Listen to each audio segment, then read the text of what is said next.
चलो देखते हैं कुछ और शॉर्ट ट्रिक्स जिससे क्वेश्चन बहुत इजीली सॉल्व हो जाता है। लेकिन हाँ, शॉर्ट ट्रिक हर एक क्वेश्चन में नहीं लगेगी, लेकिन इस कैटेगरी के क्वेश्चन अगर तुम ऑब्जर्व करते हो और वहां शॉर्ट ट्रिक नहीं लगाते हो तो अननेसेसरी बहुत समय बर्बाद होगा। जैसे फॉर एग्जांपल दिस क्वेश्चन, ये जेई में भी आ चुका है और देख रहे हो निमसेट में भी आया है 2010 में। इसको अगर प्रॉपरली सॉल्व करो तो एक पेज से ज्यादा सॉल्व होगा। ये ध्यान से देखना, दो तरह के क्वेश्चंस होंगे, बहुत इंपॉर्टेंट बात है, दो तरह के क्वेश्चन होंगे। एक क्वेश्चन में डिटर्मिनेंट की वैल्यू निकालनी होगी और एक क्वेश्चन में डिटर्मिनेंट की वैल्यू दे रखी है। बहुत इंपॉर्टेंट बात है ये। इन दिस क्वेश्चन डिटर्मिनेंट की वैल्यू दे रखी है, दैट इज 0। क्या दे रखी है? 0 दे रखी है। It means this is 0 for any value of P Q R A B C. यहां पे क्या क्या है? P Q R A B C, बस पी ए ना हो, क्यू बी ना हो, आर सी ना हो। इसके अलावा कुछ भी रख दो तुम तो ये वैल्यू 0 ही आएगी। ये होता है जब डिटर्मिनेंट की वैल्यू गिवन होती है। डिटर्मिनेंट की वैल्यू गिवन होती है। अगर ये कंडीशन नहीं भी दी होती तो हम ये बोलते हैं यार पी क्यू आर कुछ भी रख दो, ए बी सी कुछ भी रख दो, ये 0 आएगा। That's it. क्लियर है? यहां तक बात समझ में आ रही है? दूसरी बात, दूसरी इंपॉर्टेंट बात, हमें ये निकालना है तो ऑब्वियसली पी को तुम ए नहीं रख सकते, क्यू को बी नहीं रख सकते, आर को सी नहीं रख सकते, अदरवाइज डिनोमिनेटर 0 हो जाएगा और ये चीज अनडिफाइंड हो जाएगी। तो ये अगर नहीं भी दिया होता तो भी तुम पी को ए नहीं रख सकते, क्यू को बी नहीं रख सकते, आर को सी नहीं रख सकते। दूसरी इंपॉर्टेंट बात क्या? डिटर्मिनेंट की वैल्यू अगर दे रखी है तो तुम बिल्कुल 100% हिट एंड ट्रायल मेथड लगाओ, पूरा सॉल्व करने की जरूरत नहीं है इन जनरल। अब देखो, किसी भी डिटर्मिनेंट की वैल्यू 0 कब होती है? किसी भी डिटर्मिनेंट की वैल्यू 0 तब होती है जब दो रोज प्रोपोर्शनल हो, या दो रोज आइडेंटिकल हो, या दो रोज या एक रो 0 हो। कोई भी एक रो 0 कर दो तो कोई भी एक रो पकड़ लो। हाँ भाई देखो जरा ध्यान से, P को P B C A Q C and किसी एक रो को 0 कर दें, या कोई भी कुछ R1 को पकड़ लो। क्या पकड़ लिया? R1। R1 के सारे एलिमेंट 0 कर दो तो क्या वैल्यू ऑफ डिटर्मिनेंट 0 आ जाएगी? जब हम कुछ भी रख सकते हैं तो हम ये भी रख सकते हैं, बस ये नहीं रख रहे हैं। क्या एग्री हो? P को 0 कर दिया, B को 0 कर दिया, C को 0 कर दिया, इस बात पे एग्री हो? किसी भी एक रो या किसी भी एक कॉलम को 0 कर दो अकॉर्डिंग टू योर कन्वीनियंस या according to your requirement. P को जरा 0 करो, क्या आ गया? ये 0 आ गया, बोलो। B को 0 करो तो क्या ये Q बाई Q आएगा? Q by Q is 1। C को 0 करो R बाई R, क्या आंसर 2 आ गया? 4th is the answer. तो ये तब है जब डिटर्मिनेंट की वैल्यू दे रखी है। डिटर्मिनेंट की वैल्यू दे रखी है तो इस टाइप के क्वेश्चन में तुम ये कर सकते हो कि किसी एक रो या किसी एक कॉलम के सारे एलिमेंट 0 कर दो। हाँ, वो करने से इसमें फायदा होना चाहिए। ऐसा ना हो कि तुमने ये कर दिया, P A 0 कर दिया तो B अभी भी अननोन बचा। तुम्हें P को भी रखना है, Q को भी रखना है। क्या ये बात समझ में आ रही है? मतलब ऐसी कोई रो या ऐसी कोई कॉलम पकड़ लें जिससे पूरी रो या कॉलम को 0 करने से यहां की वैल्यू आसान हो जाए। आई होप ये इस टाइप का क्वेश्चन कर सकते हो। बोलो नेक्स्ट क्वेश्चन देखो जरा। ये क्वेश्चन भी आ चुका है निमसेट में। अगेन ये डिटर्मिनेंट 0 दे रखा है। क्या पूछा है? ABC किस में है? क्या पूछा है? ABC किस में है? तो किसी एक रो या किसी एक कॉलम। अच्छा, यहां पे अल्फा कहीं इन्वॉल्व नहीं है, इट मींस अल्फा को हमें एलिमिनेट ही करना होगा। पिक्चर में कहीं पे भी आंसर में अल्फा नहीं आ रहा है तो किसी भी एक रो या किसी भी एक कॉलम को क्या कर ले? 0 कर ले। इसको 0 कर दो, इसको 0 कर दो, ये तो 0 है ही। तो क्या A अल्फा प्लस B 0 आ रहा है? मतलब alpha is equal to B alpha plus C 0 आ रहा है तो अल्फा इज इक्वल टू, तो B by A is equal to C by B. क्या B स्क्वायर AC के बराबर? कोई बताएगा B स्क्वायर अगर AC के बराबर होता है तो क्या ABC किस में होते हैं? GP में होते हैं। Second is the right answer. हो गया, क्लियर है? हाँ भाई, आइडिया समझ में आ रहा है ना? आगे बढ़े। अगेन ये क्वेश्चन जेई मेंस का है, ध्यान से देखो, आप शायद ये कर सकते हो। देखो जरा सभी लोग, वैल्यू ऑफ डिटर्मिनेंट 0 दे रखी है, तुम कुछ भी रख सकते हो, किसी भी एक रो को या कॉलम को। क्या इस रो को 0 कर ले तो P क्या आ जाएगा 0, Q क्या आ जाएगा y, R क्या आ जाएगा z। अच्छा, किसी को भी कर सकते हैं, लेकिन ऐसा 0 करना या ऐसा इक्वल करना जिसका यूज यहां हो पाए, ठीक है, उसमें थोड़ा मैनिपुलेशन करना होगा। ये नहीं कि हमने मान लिया नहीं इसी को 0 करके आंसर निकालेंगे, ऐसे नहीं चल पाएगा। तो P को 0 कर दिया, ये गायब, Q को y रख दो, R को z रख दो, क्या आ रहा है? Q को y, R को z, 2 is the right answer. हो गया, with in second solve. Clear है? नेक्स्ट देखो, तो नेक्स्ट क्वेश्चन देखो, ABC AP में है, देन, अच्छा यहां पे दे ही रखा है, ABC AP में है, यार क्वेश्चन गलत हो गया, ये होना चाहिए, ये दे रखा होगा, पूछा जाएगा ABC किस में है, ठीक है। मेन कंसेप्ट पे फोकस करो। अच्छा फिर से अगेन 0 दे रखा है, ठीक है, 0 दे रखा है और आंसर ABC पे डिपेंडेंट है, इसका मतलब x पे डिपेंडेंट नहीं है। x पे डिपेंडेंट नहीं है, इट मींस x को तुम कुछ भी रख सकते हो, क्या एग्री हो? x को हम कुछ भी रख सकते हैं। अच्छा, कोई भी किसी भी डिटर्मिनेंट की वैल्यू 0 कब आती है? जब कोई एक कॉलम या रो 0 हो, या फिर दो रोज या दो कॉलम आइडेंटिकल हो जाए। अगर सीधा सीधा ऑब्जर्व करो, इसको और इसको सेम कर दो, तो a की वैल्यू 1 आएगी, b की वैल्यू 2 आएगी, c की वैल्यू 3 आएगी। बताओ 1 2 3 किस में है? AP में। First is the right answer. क्या 1 2 3 AP में आ रहे हैं? बोलो। तो फर्स्ट कॉलम और थर्ड कॉलम को हमने क्या कर दिया? आइडेंटिकल कर दिया। क्या एग्री हो? First and third are identical, same हो गए। क्लियर है बात? तो ये सेम कब आएंगे? जब A 1 हो जाए, B 2 हो जाए और C क्या हो जाए? 3 हो जाए। और 1 2 3 किस में है? AP में। सिंपल है, आगे बढ़े। आइडिया समझ में आ रहा है? अब एक कैटेगरी ये है,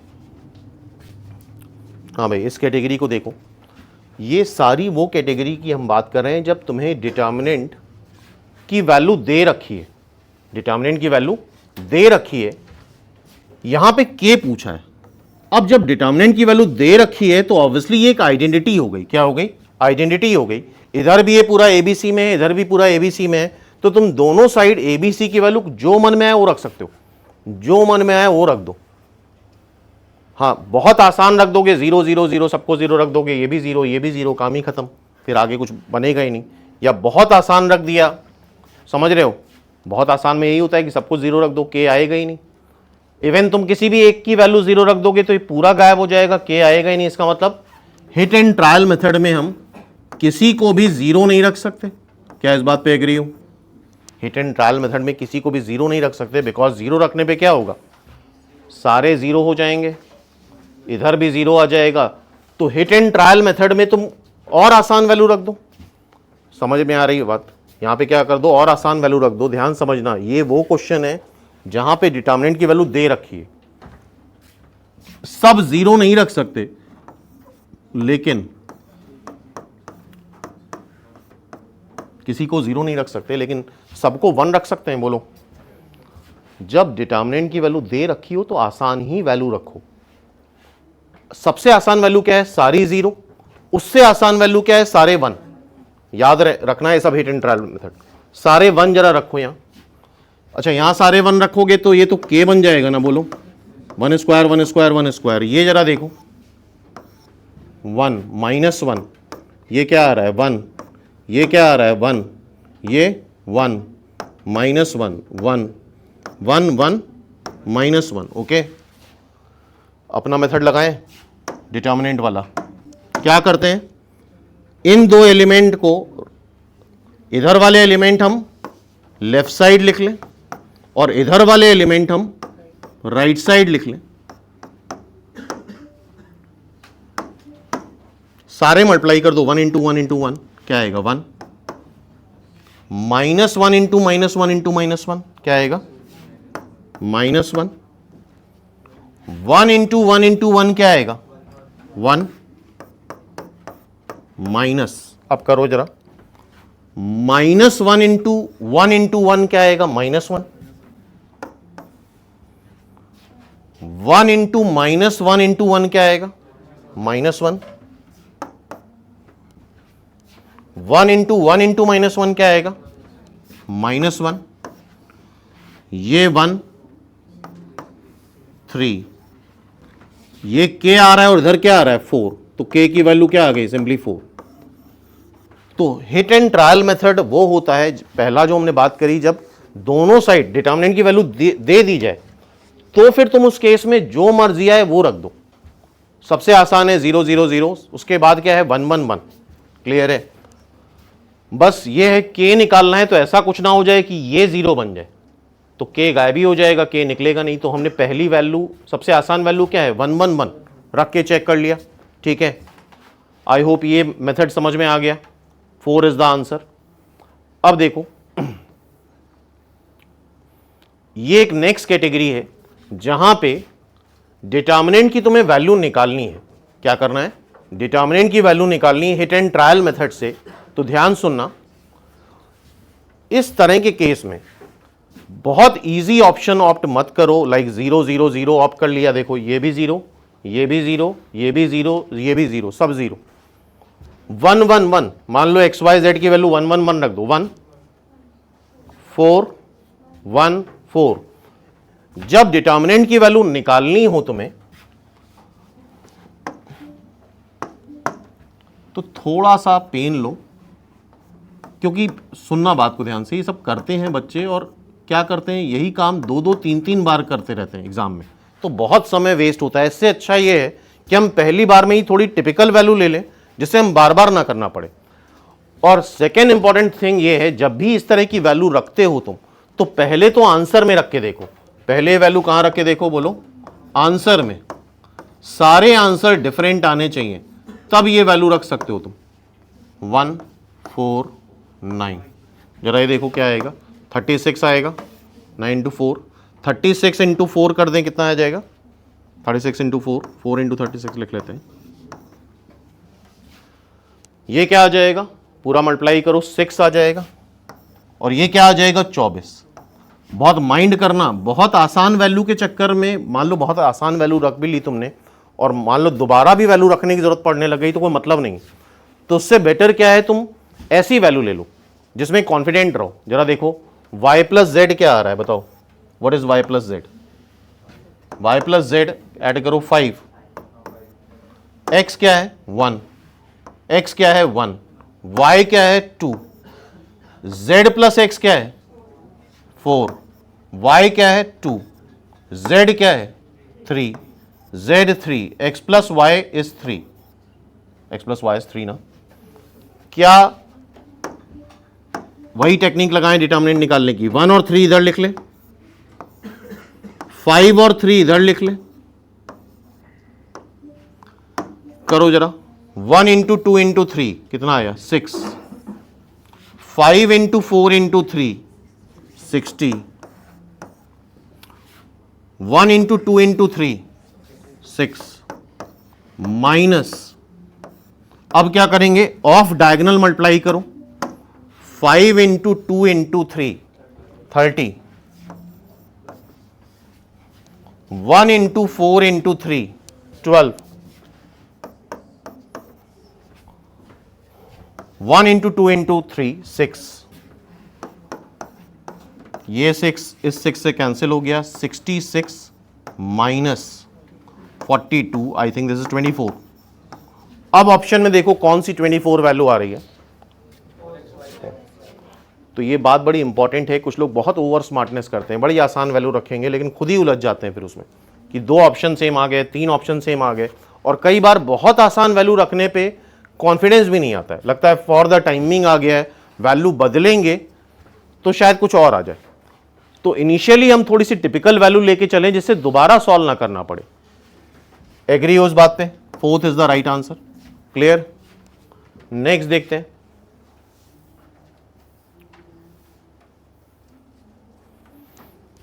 लैम्डा की वैल्यू बतानी, तो ऑब्वियसली यहां पे भी तुम एबीसी को जो मर्जी वो रख सकते हो, लेकिन सारे जीरो रख दोगे तो सब गायब, 0 इज इक्वल टू 0, सारे 1 रख दिए तो ये 0। तो कुछ वैल्यू जब इस तरह की सिचुएशन बने तो बेस्ट कॉम्बिनेशन क्या है? वही,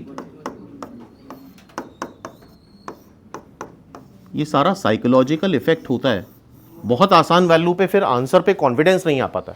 ठीक है, अब यहां पे पहले तो हमें ये पता होना चाहिए यार, ये एक सर्कुलर डिटर्मिनेंट है जिसकी वैल्यू आती है 3abc minus a cube minus b cube minus c cube.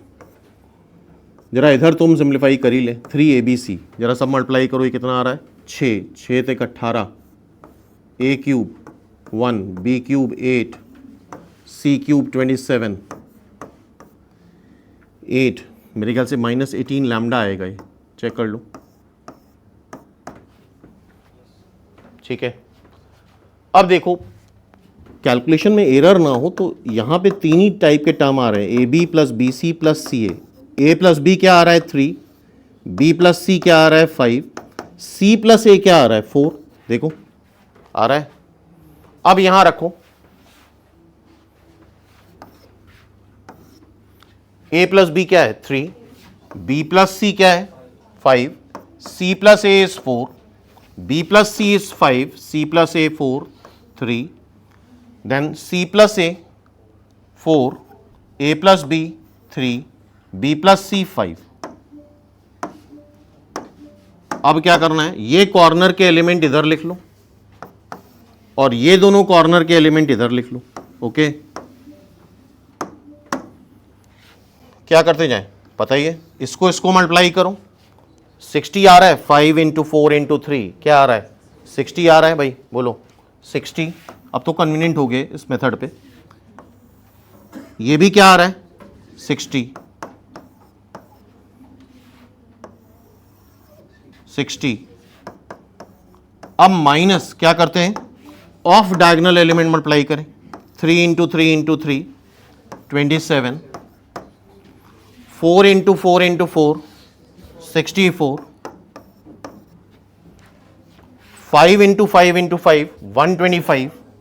जरा पूरा कैलकुलेट करके देखो कितना आ रहा है, 180 से सब्ट्रैक्ट करेंगे, आई थिंक -36 आ रहा है, दैट इज -36 करके देख लो। So -36 is equal to -18 lambda, means lambda is equal to 2। तो अगर इसको प्रॉपर मेथड से करते तो टाइम अच्छा खासा लगता, तो अगर ये चीजें पता हैं, याद हैं, तो इससे टाइम काफी हद तक रिड्यूस हो जाएगा तुम्हारा। क्लियर है ये कंसेप्ट? अगेन दिस क्वेश्चन, ये भी जेई में आ चुका है, ध्यान से पढ़ो क्या क्वेश्चन है। हाँ भाई सभी लोग को इस क्वेश्चन को देखो, a square plus B square plus C square -2 है, तो ये बताओ श्योरली ए बी सी में से एक दो नंबर कम से कम इमेजिनरी होंगे, क्योंकि रियल नंबर्स के स्क्वायर का सम नेगेटिव नहीं आ सकता, रियल नंबर्स के स्क्वायर का सम पॉजिटिव ही आता है। I is the imaginary unit, clearly थोड़ा सा कॉमन सेंस यूज करो, आई ए और बी को आई रख दें। आई स्क्वायर क्या होता है -1, हिट एंड ट्रायल मेथड ही लगा रहे हैं, तो ये -1 ये -1, तो ऑब्वियसली सी को क्या रख देंगे 0, बोलो याद रखना ये hit and trial. A square plus B square plus C square -2 है, तो ऑब्वियसली ए बी सी में से चीजें इमेजिनरी होंगी, इमेजिनरी होंगी तो हम कैसे सॉल्व करेंगे, ए को रख दो आई, बी को रख दो आई स्क्वायर मतलब -1 -2 आ गया, तो ऑब्वियसली सी 0 आ जाएगा। तो क्या ये हिट एंड ट्रायल ये वैल्यूज याद रहेंगी, बोलो। अब देखो क्या है, 1 प्लस ए स्क्वायर, ए है, ए स्क्वायर क्या होगा -1, ए स्क्वायर और बी स्क्वायर -1, सी क्या है 0। इसको अगर पूरा प्रॉपर सॉल्व करोगे काफ़ी टाइम लगता है, इस पॉलिनोमियल की हमें डिग्री बतानी है, तो जरा बताते जाओ। 1 प्लस ए स्क्वायर क्या है -1, तो क्या ये 1 माइनस एक्स बन गया। 1 plus B square, 1 plus B square क्या 0 आएगा क्योंकि बी स्क्वायर -1 है। 1 प्लस सी स्क्वायर, सी 0 है ध्यान रखना, तो ये एक्स आ जाएगा आराम से। 1 प्लस ए स्क्वायर क्या आ जाएगा, ए स्क्वायर -1 है 0, बी स्क्वायर क्या है -1, तो ये 1 माइनस एक्स। ये बताओ सी स्क्वायर क्या है 0, तो ये एक्स आ जाएगा। अब बताओ 1 plus A square is 0, 1 plus B square is 0, C square 0 है तो ये 1 आ गया। चेक करो जरा, इतना देखो। हाँ भाई, इतनी चीज समझ में आ रही है। अब किसी भी रो ऑब्वियसली हम C1 के अलॉन्ग एक्सपैंड करेंगे। क्या करेंगे, अच्छा ये देखो, ये तो ट्रायंगुलर मैट्रिक्स है, इस डायगोनल के नीचे वाले सारे एलिमेंट 0 हैं, तो क्या करें, इसकी वैल्यू कैसे आएगी, सारे डायगोनल एलिमेंट मल्टीप्लाई कर दें, सिंपल। तो ये क्या आ रहा है इवेंचुअली 1 माइनस एक्स का होल स्क्वायर। तो क्या ये एक 2 डिग्री इक्वेशन आ रही है, this is a 2 degree equation. Clear everyone, तो बात समझ में आ रही है।